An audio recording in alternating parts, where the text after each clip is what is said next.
There are signs, telltale signs that we're running too much, that we tend to ignore because we like running a lot. But it means we don't reach our full potential, never quite hit those paces or goals. But if we knew these signs, we can do something about it. We can set ourselves free. But knowing the signs is only half the battle. So I'm going to give you the signs to look out for, and I'm going to teach you what to do about it. And here's the deal, if you learned something here today, consider subscribing to the channel, and let's turn you into a lifelong runner that feels like they reach their true potential. Aren't you lucky? I've got Mikey here as well.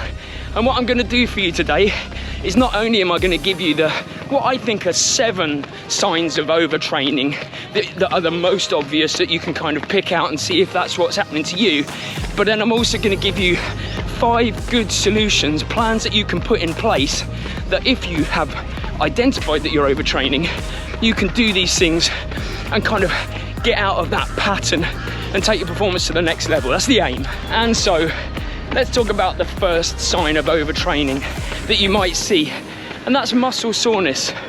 And you might say, hang on a second, muscle soreness is just a sign that you're training, and it is, but what I'm talking about is muscle soreness that does not go away or takes a lot longer to recover from than your general muscle soreness after a single run.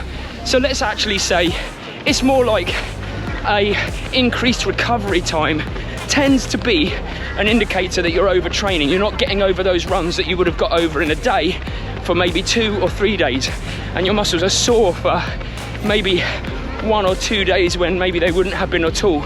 Those are the kind of signs you need to be looking out for. Oh, pigeon just attacked me. And I'd say that's probably the most common one that people just not ignore, but they don't see, because let's be honest, muscle soreness is part of the game, but how long does it last? If you've noticed your mood changing when it might not usually, you're a bit more irritable in situations that you would usually deal with, or you feel generally a bit more depressed in mood, it can be a classic sign of overtraining. It can present in a lot of different ways that are as simple as noticing a drop in motivation to train. Sessions you'd usually not think twice about doing become hard to get up for. But I'd say in general, the sign to look out for is that you just don't quite feel like you in how you respond to situations. It's frustrating, but at least you know there could very well be a reason for it. Have you ever felt this? That feeling that, I find it really hard to explain, but the way I sometimes describe it when I'm feeling it or when I've felt it in the past is, just feels grey. Feels like you just have a general malaise, a general low energy feel about you. And it's just harder to train, harder to get back from training. Kind of the feeling of running on a treadmill, I guess. I don't really know how else to put it in kind of tangible terms other than that greyness, other than that malaise. It's really difficult to, I suppose if we knew it straight away, we'd know we were overtraining and we'd stop, but that's why it's so tricky. Maybe I can explain it better by just saying, you just feel... Another indicator of overtraining for women out there, and this can often be a combination of things together, but it can be that your periods stop due to a hormonal imbalance. So it could be overtraining, but also often combined with restricting diet or changing your diet in order to improve your performance, can change your hormone balance and cause periods to stop, which can have obviously damaging long-term effects. So if you do see that sign, it's really important to take note of it and to think about why that's happened and what you can do to fix that situation.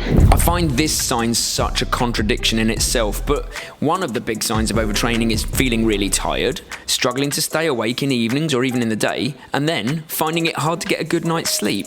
The fact is, there are a lot of hormones that are affecting you in different ways, but overtraining and the associated stress response means that cortisol or stress sometimes can wear off in the day and then you feel tired, but if it's in your system, it can affect things like your sleeping pattern. There is nothing more frustrating than feeling sleepy and tired and then not being able to sleep. Nightmare. Except you don't have nightmares because you're awake. One thing that I've really noticed when I've overtrained is that my performance seems to plateau. It feels like there's a glass ceiling and you want this improvement, you want this progress, but actually you can't break through that ceiling. You just can't seem to get to the next level of performance, and that can be down to overtraining. And it's frustrating in that moment because your natural instinct when you want to improve is to think, well, I obviously need to train more, but actually that's going to have the reverse effect. So a plateau or a dip in your performance can be an indicator that you're overtraining. And the final sign that you might be overtraining is as simple as having a look at your resting heart rate. Is it elevated for a while? I have a watch that tells me what my heart rate is at any given moment, but I kind of have a rough idea of what my resting heart rate is. And if it is 10, 15, 20 beats per minute for a prolonged period of time over my normal, then that can be a pretty good indicator that I'm overtraining. And one thing to note is that all of these signs in isolation, if you take them in isolation, they're not necessarily a sign of overtraining. There's lots of things that can play into it. What you're looking for is a pattern of maybe 3 or 4 or 5 of the signs we've just talked about, having all of those, then you're probably more likely to be overtraining. In isolation, some of the other ones might be an illness creeping up, or just you've done a really hard session, or you're just going through a period of stress at work and you're not sleeping very well. Put them all together, now you might be overtraining. Now you've got to work out what to do about it. Knowing the signs is only half the battle. It's then making sure that it doesn't happen again. And I'm going to give you 5 things that I think you can do depending on how overtrained you are, or even which of the signs you recognize, that I think are going to help get you out of that funk. And the first one, which I think is probably the easiest of all, is to structure your training.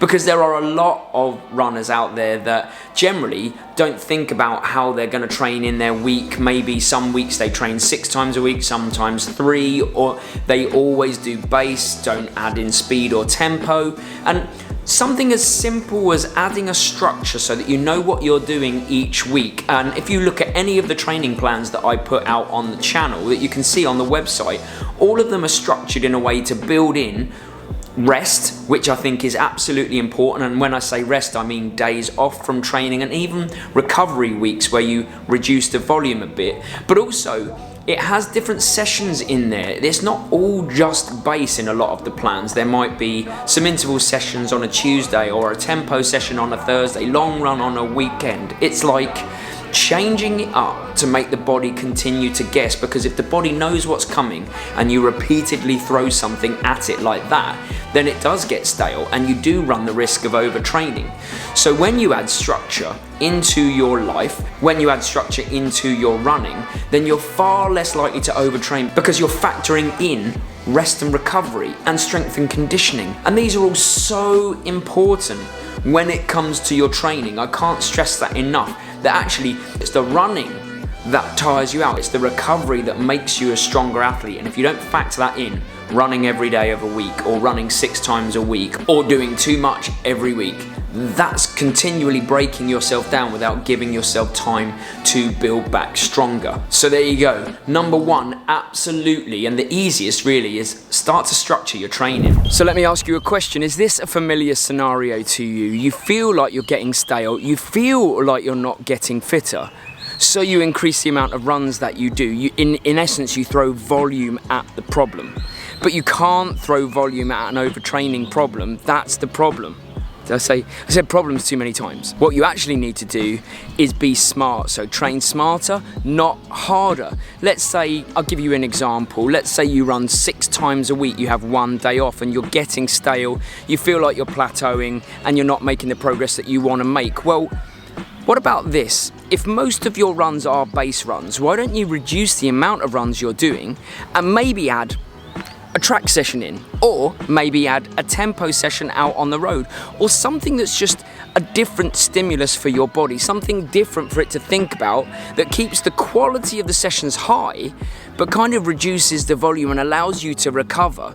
I would even suggest you don't need to run every day. You could run every other day but still keep such high quality in the sessions. And don't even get me started if you're doing 6 runs and some high intensity and some tempo and then you're feeling stale. So I guess what I'm trying to say is, look at the amount that you're training in a week. How many times are you running if you feel like you're overtraining? If you're recognizing these signs, and reduce it, but switch some of the sessions so that there's still quality, so you still feel like you're making some progress, that you have some quality in your sessions, that you're training smart. So maybe try that as an option. I'm even going to link a video here that I made a while back about how many days per week should you be running depending on where you're at, what you want and your ability level. Record your data. Look at your data, analyze your data. Some people, of course, want to run just because they want the joy of running, and that's absolutely fine. Nothing wrong with that. In fact, that's what this channel is all about, is connecting with the joy. But if you are finding that you're not making progress, that you're going stale, then really having a look at your runs, if you collect them on Strava, if you've got them on Garmin, wherever you've got them, having a look at patterns. That's the first thing to do. Are there weeks when perhaps you've really jumped up in volume very quickly for a number of weeks and then you're not making progress and you're thinking, well, hang on, I've been running more. But perhaps it's because you have thrown volume at a problem that you already had and you are plateauing because of it. Your body is too tired to absorb that new training stress. But the other thing I always talk about is I use apps like HRV for training, but lots of people have it on their watches if they wear their watch at night, or have Oura rings where you can track your heart rate variability. It tracks your stress levels. It kind of gives you a pattern of when you are tired or when you're good to train, and you can have a look at that data and think, well, perhaps I'm doing too much if it consistently says that I'm stressed or I need to dial down my training. All of these, looking at the data, it might not be for everyone, but it's a very useful tool to kind of understand where you might have gone wrong and how you can fix it. It just enriches the experience of your running. And if you've tried the changing of your training and it hasn't worked, you've reduced volume, you've introduced other sessions, etc., then why don't you think about this? Why don't you take a full rest? This is a process for life. Let me give you an example. Craig Alexander, who is multiple Ironman world champion, after he'd won each year, took about 3 months off to surf. So anything where you're not doing what is causing the overtraining, within this case is running, maybe you do surfing, cycling, swimming, whatever, but take a rest. Take a longer rest of months maybe, and then get back into it, because remember, you're in it for life. And this one's perhaps my favourite. If you're not too far into the well, if you're not too far overtrained, but you're recognising the signs on the fringes that this might be happening, a really good way to get out of it quickly is a shock to the system. And I don't mean electric shock, and I don't mean getting someone to punch you in the face or jump out from behind something and scare you. What I mean is, your system sometimes can need a reboot. It can sometimes just need a different stimulus. And here are some ways that I would suggest that I've been through in the past that I think can really help you just, boom, just reset. And the first one is, what about cold showers? Really simple way of shocking the system. If you look at Wim Hof and his Wim Hof methods, then you know that it's a good thing. But something like having a shower in the evening, but then the last 30 seconds be freezing cold, or even if you can absorb it, a longer, colder shower. But also, I've done things like ice baths. I've done things like cryotherapy, where I've gone into literally freezing cold rooms to try and shock my body.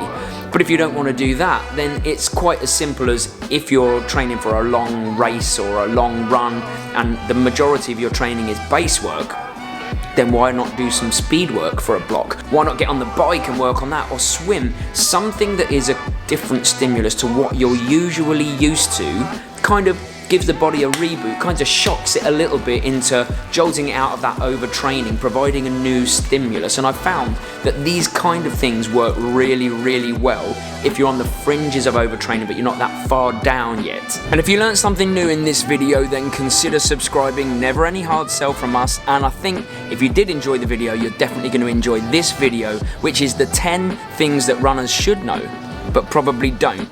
Again, hopefully pretty helpful, and we hope you'll stick around on the channel for a little bit longer. But thanks for watching. See you next Sunday.